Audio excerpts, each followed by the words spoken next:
Hello friends, चलिए आज हम लोग देखेंगे new competition classes monthly test जो होता है उसमें किस प्रकार से क्वेश्चन आए हैं। ठीक है ना। चलिए शुरू करते हैं। सबसे पहला हमारा देखिए क्वेश्चन है, टोटल ये हमारा कितना नंबर 80 नंबर का क्वेश्चन है। ओके, चलिए देखिए यहाँ पे एक क्वेश्चन 2 नंबर का है। ठीक है ना। देखिए सबसे पहले हमारा क्वेश्चन है, पूछा गया है 1 नंबर, भारत में वर्तमान कुल केंद्र शासित प्रदेशों की संख्या कितनी है। यानी भारत में कुल केंद्र शासित प्रदेशों की संख्या वर्तमान में कितनी है। ठीक है ना। आप डेट देख लीजिए, यहाँ पे डेट लिखा गया है कि को तारीख का लिया गया है। देखिए यहाँ पे 4 तारीख 12 महीना 2021 को लिया गया है टेस्ट। ठीक है ना। तो पूछ रहे हैं आपसे पहला क्वेश्चन क्या, भारत के वर्तमान में कुल केंद्र शासित प्रदेशों की संख्या कितनी है। ऑप्शन है 10, 7, 9, 8। तो इसका राइट जवाब क्या हो जाएगा, ऑप्शन नंबर डी 8। ठीक है ना। केंद्र शासित प्रदेशों की संख्या कितनी है, 8। अगला नेक्स्ट क्वेश्चन है, देखिए दूसरा नंबर क्वेश्चन, अयोध्या किस नदी के किनारे बसा हुआ है। ऑप्शन है Ganga, B number Yamuna, C number Saryu, D number Tapti. तो इसका राइट जवाब क्या हो जाएगा, ऑप्शन नंबर सी सरयू। ठीक है ना। अयोध्या सरयू नदी के किनारे बसा हुआ है। ओके, चलिए नेक्स्ट सवाल देखते हैं। नेक्स्ट सवाल है हमारा, देखिए नेक्स्ट सवाल है तीसरा नंबर, सूरत किस नदी के किनारे बसा हुआ शहर है। कि सूरत पूछ रहे हैं आपसे किस नदी के किनारे बसा हुआ है। ऑप्शन है यमुना, सूरी, गंगा, ताप्ती। तो इसका राइट जवाब क्या हो जाएगा, ऑप्शन नंबर डी ताप्ती नदी के किनारे। सूरत किस नदी के किनारे बसा हुआ है, ताप्ती। ओके, अगला क्वेश्चन है, पृथ्वी का स्वर्ग किसे कहा जाता है। ऑप्शन ए है अमृतसर, मुंबई, श्रीनगर, लखनऊ। इसमें से कौन राइट जवाब होगा। तो इसका पृथ्वी का स्वर्ग श्रीनगर को कहा जाता है। ओके, ऑप्शन नंबर डी को क्या, श्रीनगर पृथ्वी का स्वर्ग किसे कहते हैं, तो श्रीनगर को कहते हैं। इसका राइट जवाब ऑप्शन नंबर सी हो जाएगा। ओके, चलिए नेक्स्ट देखते हैं। नेक्स्ट है हमारा 5 नंबर, कुतुब मीनार की ऊंचाई कितनी है और कहाँ है। माने ऊंचाई भी बताना है और कहाँ है ये भी बताना है। ठीक है ना। 40 मीटर मुंबई में है, ऑप्शन नंबर बी है। 72.5 मीटर दिल्ली में है, या सी नंबर 72.5 मीटर आगरा में है। इसका राइट जवाब ऑप्शन नंबर बी हो जाएगा, 72.5 मीटर और दिल्ली में है। ओके, अगला सवाल है, देखिए नेक्स्ट 6 नंबर सवाल है, कुतुब मीनार का निर्माण किसने करवाया था। ऑप्शन ए है Jalaluddin Aibak, B number Qutubuddin Aibak, C number Ashok सम्राट। तो इसका राइट जवाब क्या हो जाएगा, Qutubuddin Aibak, option number B. Qutub Minar का निर्माण किसने कराया था, कुतुबुद्दीन ऐबक। ओके, चलिए अगला है आपसे 7 नंबर क्वेश्चन, भारत के बीचों बीच कौन सी रेखा गुजरती है। यानी भारत के बीचों बीच कौन सी रेखा है या कौन सी रेखा गुजरती है। ठीक है ना। आपसे यही सवाल पूछ रहा है। ऑप्शन नंबर ए है मकर रेखा, ऑप्शन नंबर बी कर्क रेखा, ऑप्शन नंबर सी मैकमोहन रेखा। इसका राइट जवाब क्या हो जाएगा, ऑप्शन नंबर बी। भारत के बीचों बीच गुजरने वाली रेखा का नाम है कर्क रेखा, ऑप्शन नंबर बी। ओके, चलिए नेक्स्ट सवाल देखते हैं। नेक्स्ट अगला 8वां नंबर क्वेश्चन है, अंतरिक्ष नगर किसे कहा जाता है। ऑप्शन ए है बंगलुरु को, option B Mumbai, option C Kolkata, option D Banaras. तो इसका राइट जवाब क्या हो जाएगा, ऑप्शन नंबर ए बंगलुरु को अंतरिक्ष नगर कहा जाता है। ओके, अगला सवाल है 7 नंबर, 7 टापुओं का नगर किसे कहा जाता है। ऑप्शन ए है बंगलुरु को, option B Mumbai, option C Kolkata, option D Punjab. तो इसका राइट जवाब क्या हो जाएगा, ऑप्शन नंबर बी 7 टापुओं का नगर किसे कहता है, तो मुंबई को 7 टापुओं का नगर कहा जाता है। ओके, अगला नेक्स्ट सवाल आपसे पूछ रहे हैं, देखिए परमाणु बम का आविष्कार किसने किया था। परमाणु बम का आविष्कार किसने किया था। Option number A Louis Braille, option number B Graham Bell, option number C Otto Hahn, option number D Humphry Davy. तो इसका राइट जवाब ऑप्शन नंबर सी हो जाएगा। ओके, परमाणु बम का आविष्कार किसने कराया था, तो ऑटो हान ने परमाणु बम का आविष्कार किया था। ओके, चलिए नेक्स्ट देखते हैं। नेक्स्ट सवाल है 11 नंबर, मुगलों की भाषा क्या थी। ऑप्शन नंबर ए अरबी, ऑप्शन नंबर बी फारसी, ऑप्शन नंबर सी अफगानी, इनमें से ऑप्शन नंबर डी इनमें से कोई नहीं। इसका राइट जवाब हो जाएगा ऑप्शन नंबर बी फारसी। मुगलों की भाषा क्या थी, तो फारसी थी। ठीक है ना। अगला सवाल देखिए 12 नंबर, डायनामाइट का आविष्कार किसने किया था। डायनामाइट का आविष्कार किसने किया था। ऑप्शन नंबर ए है Otto Hahn, option number B Chadwick, option number D C Alfred Nobel, option number D इनमें से सभी। तो इसका राइट जवाब हो जाएगा, डायनामाइट का आविष्कार अल्फ्रेड नोबेल ने किए थे। ठीक है ना। अल्फ्रेड नोबेल ने डायनामाइट का आविष्कार किए थे। राइट जवाब option number C Alfred Nobel. ठीक, अगला सवाल है, देखिए झारखंड की राजधानी कहाँ है। Option number A Chennai, option number B Jhansi, option number C Ranchi, option number D Dispur. तो इसका राइट जवाब क्या हो जाएगा, option number C Ranchi. Jharkhand की राजधानी कहाँ है, तो रांची में है। ओके, देखिए अगला सवाल है, बिहार का शोक किस नदी को कहा जाता है? ऑप्शन है ए दामोदर नदी, ऑप्शन नंबर बी गंगा नदी, कोसी नदी, ऑप्शन नंबर डी कोई नहीं। तो इसका राइट जवाब हो जाएगा कोसी नदी, यानी बिहार का शोक किस नदी को कहा जाता है? तो कोसी नदी को, ठीक है ना। कोसी नदी के को क्यों कहा जाता है? क्योंकि ये ज़्यादा कटाव करती है, इसलिए बिहार का शोक कहा जाता है। ओके, अगला है 15 मसालों का बगीचा किसे कहा जाता है? मसालों का बगीचा किसे कहा जाता है? 15 नंबर क्वेश्चन। ऑप्शन ए है Rajasthan, option number B Kerala, option number C Punjab, option number D Lucknow. इसका राइट जवाब क्या हो जाएगा? ऑप्शन नंबर बी, मसालों का बगीचा किसे कहा जाता है? तो केरल को मसालों का बगीचा कहा जाता है। राइट जवाब इसका हो जाएगा ऑप्शन नंबर बी। ठीक, अगला सवाल है, मीथेन गैस का सूत्र क्या है? मीथेन गैस का सूत्र क्या है? Option number A CH2, option number B CH3, option number C CH4, option number D C2H5। इसका राइट जवाब ऑप्शन नंबर सी CH4 को मीथेन गैस का सूत्र होता है, ठीक है ना, CH4।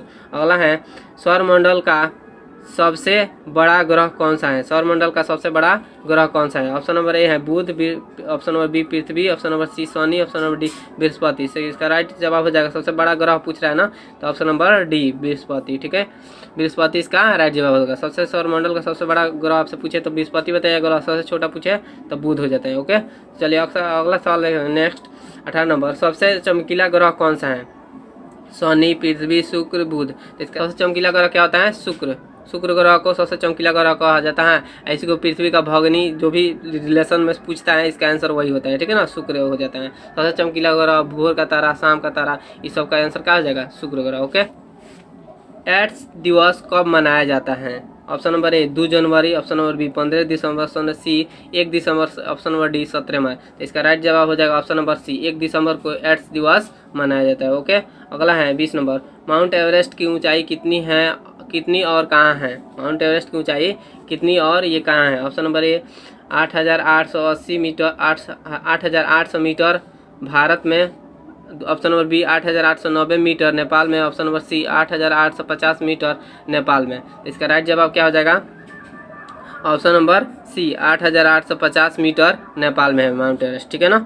अगला सवाल है, देखिए, मिसाइल मैन के नाम से किसे जाना जाता है? Option number A Mahatma Gandhi को, डॉक्टर APJ अब्दुल कलाम को, option number C Pandit Jawaharlal Nehru. तो इसका राइट जवाब हो जाएगा option number B, missile man के नाम से किसे जाना जाता है? तो डॉक्टर APJ अब्दुल कलाम को, ठीक है ना।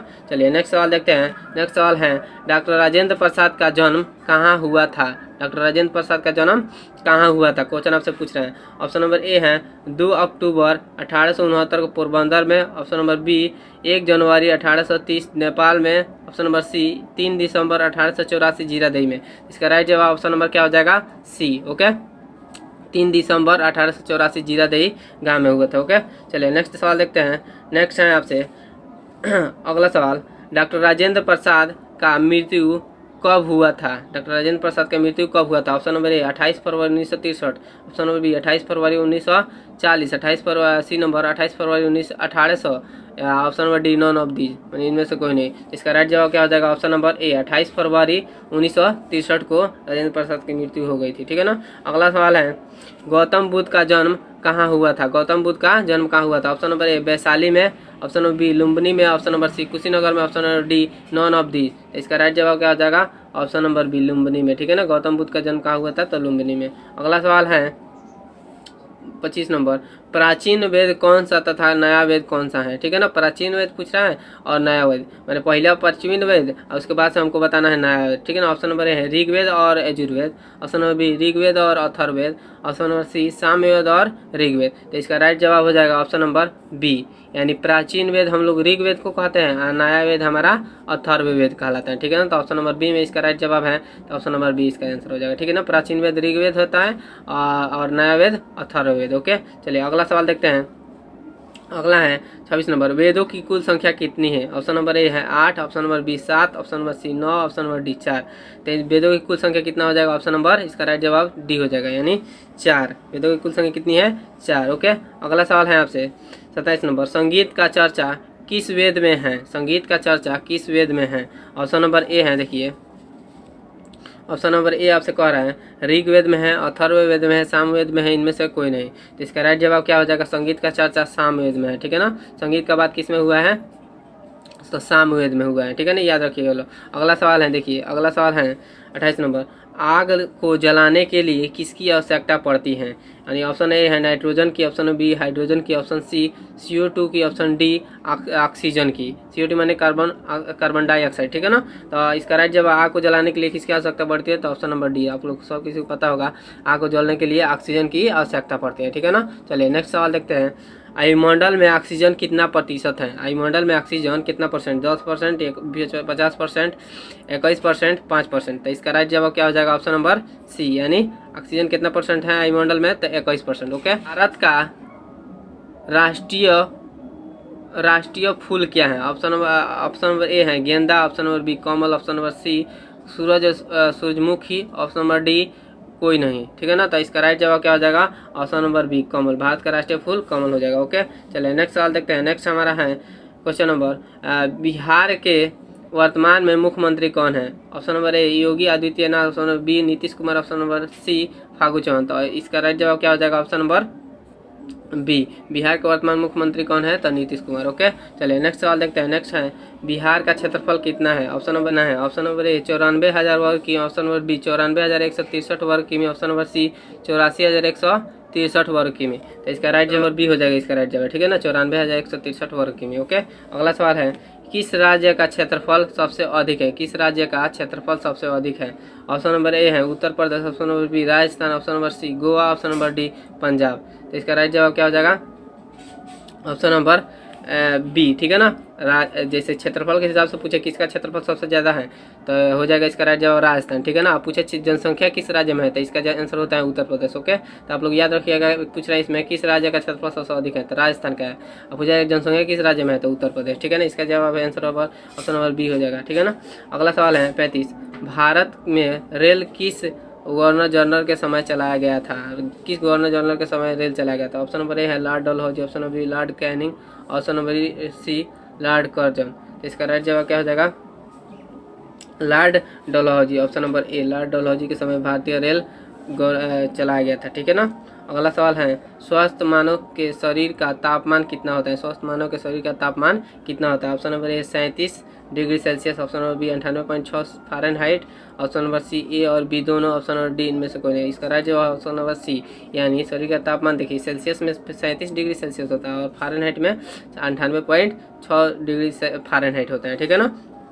तो आई होप आप लोग ये याद रखिएगा लोग। चलिए अगला सवाल है 37 नंबर, बल का एसआई मात्रक क्या होता है? तो बल का एसआई मात्रक option number coulomb, option number B ampere, option number C newton, इनमें से कोई नहीं। इसका राइट जवाब क्या हो जाएगा, बल का एसआई मात्रक ऑप्शन नंबर सी न्यूटन होता है, ठीक है ना। बल का एसआई मात्रक न्यूटन। अगला सवाल है, विश्व का सबसे छोटा महाद्वीप कौन सा है? विश्व का सबसे छोटा महाद्वीप ऑप्शन नंबर ए है Asia, option number B Australia, option number B Europe, option number C Africa. तो इसका राइट जवाब क्या हो जाएगा, विश्व का सबसे छोटा महाद्वीप ऑप्शन नंबर बी ऑस्ट्रेलिया हो जाएगा। ओके, अगला सवाल है, देखिए थर्मामीटर का आविष्कार किसने किया था? थर्मामीटर का आविष्कार किसने किया था? अगला सवाल है, थर्मामीटर का आविष्कार किसने किया था? ऑप्शन ए है, देखिए Humphry Davy, option B Fahrenheit, option C Robert Koch, option D Graham bell.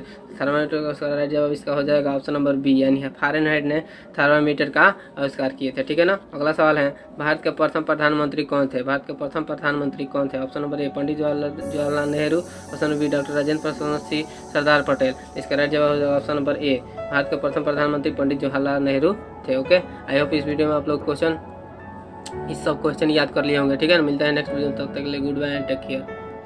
New competition class है, थैंक्स फॉर वॉचिंग।